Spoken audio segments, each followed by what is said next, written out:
precisa sair tentando inventar a roda. Copia. Tem muita gente que pode ajudar.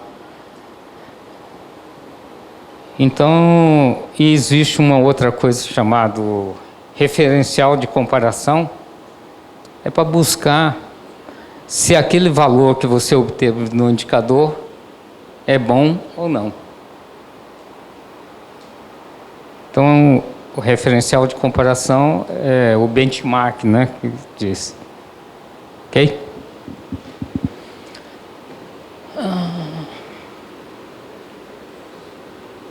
Então, ó, a ideia de construir indicador de desempenho é como construir uma casa. Ela tem etapas. Não adianta querer pular a etapa que vai se dar mal. Entendeu? Não tem que ficar reinventando a roda também.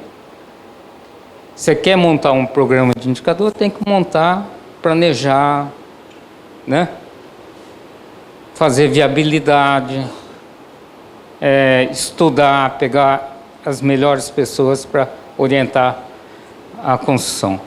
Uma construção de casa precisa de engenheiro. Se fizer sem engenheiro que conheça o assunto, senão vai acontecer que nem a ciclovia. Eu trabalho numa área que esse negócio de onda centenária, vento centenário, cinquentenário. E quando fiz engenharia, assunto chuva centenária, assim, para mim era corriqueiro, considerar em qualquer obra. Fiz projeto de galpão, precisa de vento que entra dentro do galpão e levanta o teto, essas coisas todas. Se não deixar na mão de quem sabe, vai acontecer o que aconteceu com a nossa ciclovia. Então, os indicadores também tem que deixar na mão de quem sabe também. Não adianta pegar, olhar no livro, coisa assim. Tem que pegar a orientação adequada, ok? Usar técnica de gestão tipo PDCA, tem vários métodos gerenciais que vai ajudar a construir e implantar programas de medição de desempenho. Outra coisa, muito importante também na construção de indicadores, é saber interpretar os dados que aparecem no gráfico. Né? Um exemplo que eu peguei aqui é, por exemplo, você está com uma criança, a criança não sabe falar, bebê, você que tem que interpretar qual é o resultado. Uma das coisas que você utiliza, chamado instrumento de medição. Qual é o instrumento de medição que você está usando? Né? De acompanhamento. A criança tem, por exemplo, febre, você vai colocar o termômetro. Dá uma determinada temperatura, você toma uma ação corretiva. Esse conceito de o que fazer depois, qual é a decisão que eu vou tomar com uma febre de uma determinada temperatura? Aí tem que tomar ação corretiva. Qual é o tratamento? E o indicador também diz que tem que medir ao longo do tempo, uma função do tempo, sempre. Todos os indicadores têm que ser uma função do tempo e sempre ele vai oscilar. Por exemplo, chegou uma determinada temperatura, tipo 39, perto de 39, tem que ir aonde? Para o médico. Não adianta uma solução caseira. Se ultrapassar a temperatura de 42, não é um médico só, tem que ser uma junta médica para tomar decisão, porque tem alguma coisa mais complexa para tomar decisão. Então tem que se sustentar em especialista algumas vezes para tomar decisão. Então, se você olhar esse gráfico, tem tempo, ao longo do tempo, tem a unidade, o indicador que está sendo medido, o instrumento de medição, as tomadas de decisão, né? E, basicamente, você constrói um indicador para tomar decisão, para não repetir no futuro, ou então provocar um resultado que você pretende obter. Então, o indicador, basicamente, se vocês olharem, guardarem bem essa figura, é mais ou menos essa figura que vai acontecer em todos os indicadores. Sempre tem que ter resultados e sempre tem que ter um referencial de comparação também, os padrões que eu coloquei lá, do lado, lá no finalzinho. Ih, caramba, esqueci o ponteiro. Isso aqui é isso? Bom, os padrões 36,5 é a temperatura de qualquer ser humano. Uma mulher grávida é 37, não sei se você sabe disso. Média, uma temperatura da mulher grávida é 37. A pessoa que atinge 37,8 está com febre, tem que tomar algum antitérmico. Quando chega a 39,1 já começa a usar antibiótico, né? Quando chega a 40 é um coquetel de remédios. Então, esse gráfico aí, essa transparência dá uma visão do que é gerenciar um indicador e tomar decisão através de resultados. Ok? Característica dos indicadores. Eles têm que ser essas características. Se não tiver todas as características, tem que ser todas. Não é ou não, é todas. Se não tiver todas essas características, não é um bom indicador. A gente chama indicador pobre, né? Ele tem que ter seletivo ou importante para a tomada de decisão. Sempre assim. Simples e claro para a tomada de decisão. Baixo custo de obtenção e uso para a tomada de decisão também. Representativo abrangente, que dá uma ideia de o que você está medindo, o requisito que você está medindo, né? Estável e durável. Qualquer época que você medir, aquele indicador serve para comparar lá no passado ou então no futuro. Rastreável e acessível. Todos os dados têm que ser, para tomar decisão, tem que estar registrado. Tem que estar registrado. Confiável e coerente. O que significa isso? Quando você tomar uma decisão em cima daqueles resultados obtidos, tem que ser alguma coisa que você direciona para aquele caminho. E comparável. Indicador que não é comparável com algum referencial, ele não presta.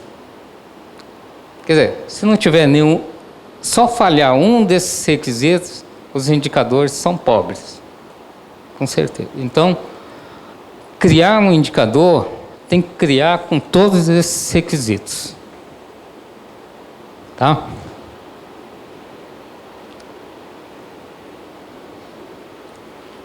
Então, qual é o conceito de indicador? Baseado naquela figura anterior, o conceito é que ele é uma variável aleatória. Ele tem que oscilar. Se não oscilar, não precisa medir. Tem umas regrinhas de como ver os resultados do Shulhar. É de 1930, do controle estatístico do processo.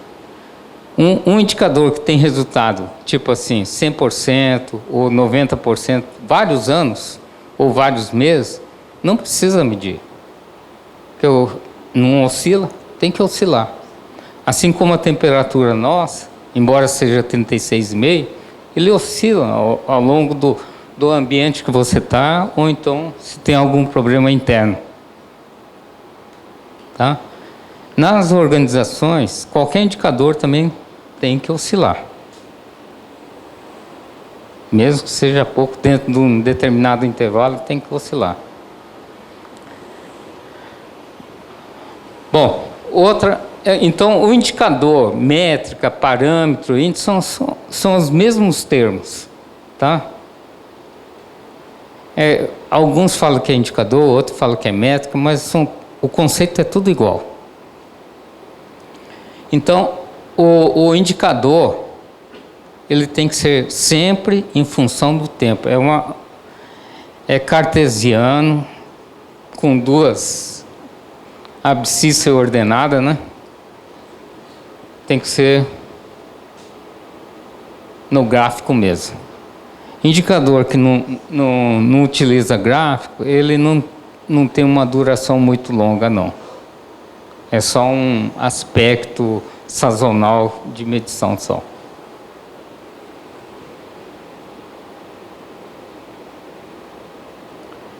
E a definição de indicador? Definição de indicador, que em função desse conceito que foi apresentado, então eles são formas de representação quantificável de uma característica. O que é essa característica? São adjetivo, advérbio, condição de contorno, alguma coisa que dá a ideia, aquela nuvem, né, que eu falei. Alguma coisa bem fluida, né? E essa forma fluida que eu vou tentar montar o modelo. Esse modelo é que é chamado de indicador, que serve para acompanhar essa característica ao longo do tempo e melhorar o resultado depois de uma ação corretiva. Se não tiver ação corretiva ou então um investimento novo, então não precisa ficar medindo. Por exemplo, estabelecer metas, que é o valor de um indicador no futuro, sem investimento, também não adianta. É besteira falar, vamos aumentar 30% da nossa lucratividade. Não adianta nada se não tiver investimento ou programas associados a esses 30% de melhoria. Tá? Essa definição eu já tenho um bom tempo, foi desde 96 que eu fiz, até agora ninguém contestou.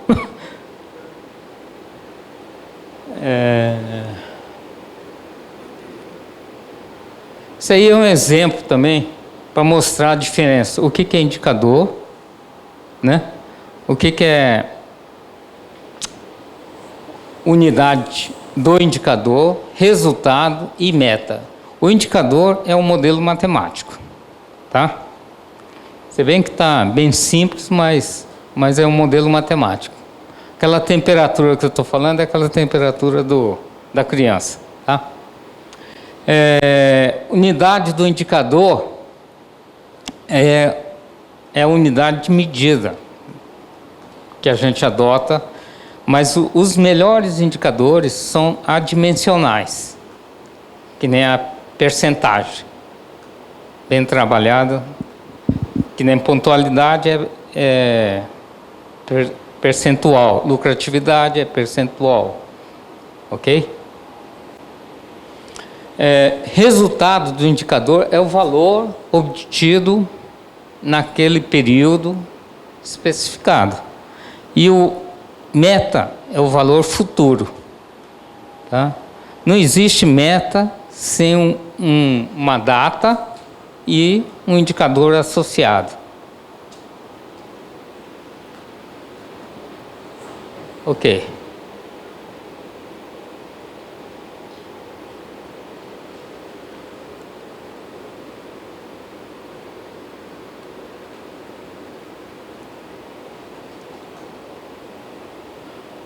Bom, eu estou falando aqui, mas o pessoal está muito quieto aqui, hein? Está aberto as perguntas. Pode perguntar. Boa noite, meu nome é Tadeu Morelli, já estou aqui há um tempo. Quando você diz meta, que hora que você confunde objetivo com meta? O objetivo de um trabalho e a meta de um trabalho. Qual é a diferença entre os dois na prática? O objetivo é verbo de ação, tá? É um verbo de ação que você vai executar Mas de alguma... Na prática, os dois Não. confundem bem. Não confunde não. Meta tem que estar sempre associado, a meta tem que sempre estar associada a um indicador confiável, né? Simples ou comparável, mas que tem que estar associado a valores futuro, tá? A meta é isso para mim. No objetivo é totalmente diferente do objetivo. O objetivo é só o verbo de ação. Um exemplo. A meta é... Alcançar tantos por cento. Não. Aí você já está falando valor. Meta é só o verbo de ação. Posso dar um exemplo? Pode. Eu quero chegar cada vez mais rápido em casa. Então eu tento traçar várias metas diárias, mas o meu objetivo é único. Cada vez chegar mais rápido em casa. Eu tenho minhas metas a alcançar. Não, meta tem que estar associado a um valor de um indicador desse objetivo. Tem que estar modelado. Então, o tempo de... Por exemplo, a pontualidade da chegada. Ok? O resultado futuro, por exemplo, você sempre está chegando com pontualidade de 80% na sua casa.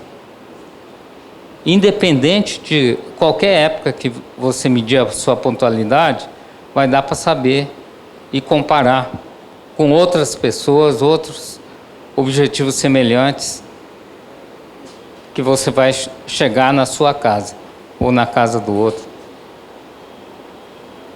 Aí você usa, por exemplo, pontualidade na chegada, pontualidade na saída do local onde você está, para alcançar os objetivos. Meta é diferente de objetivo, totalmente diferente. Sim. O senhor mencionou no slide anterior que os melhores indicadores são aqueles addicionais, Sim. percentuais, ou uma variação em relação Ciclos também. exatamente porque qual é a vantagem de não ter uma unidade associada, digamos assim? A vantagem dele é que se você medir daqui, pegar esse indicador que foi medido há 30 anos, medindo hoje, dá para comparar. Vamos pegar um exemplo bem simples. A lucratividade de 30 anos de uma determinada indústria era tanto. Hoje, essa mesma lucratividade se dá para comparar. Ou no futuro, quanto que deve ter? Uma lucratividade de uma empresa de alta tecnologia é bem alto, de alta tecnologia. Agora, uma indústria que faz commodity, não sei o quê, coisas muito popular, a lucratividade é baixa, mas ele ganha na escala. Tá? Bom, deu? Atendeu? Ok. Conceito de produto é a coisa que mais a gente vê o pessoal errando. O que é o produto de uma determinada organização? Produto é uma composição de bens e serviços, sempre. É raro você pegar um produto que não tem bem e serviço, ou só puramente serviço ou puramente bem. Sempre está associado os dois. Só que alguns produtos têm mais bem, outros têm menos. Ou serviço. Todos os serviços, quase todos os serviços têm bens. Quase todos. Vamos pegar, por exemplo, o serviço aqui do clube de engenharia, né? Que tipo de serviço ele presta? Por exemplo, aluguel de salões, né? Salões, salas. O que ele oferece para alugar um auditório ou uma sala de aula? O que ele oferece? Além do espaço, cadeira, não sei o quê. É uma prestação de serviço, né? Essencialmente uma prestação de serviço. Mas para agradar a clientela, o clube também dá um cafezinho e um biscoitinho. Aí é o bem. Entendeu? Você pega um avião daqui, uma aeronave daqui até São Paulo. O que eles dão? Uma barrinha. Essa barrinha é o bem. O resto é serviço. Marcação, como que diz? O check-in, check-out, né? Esse é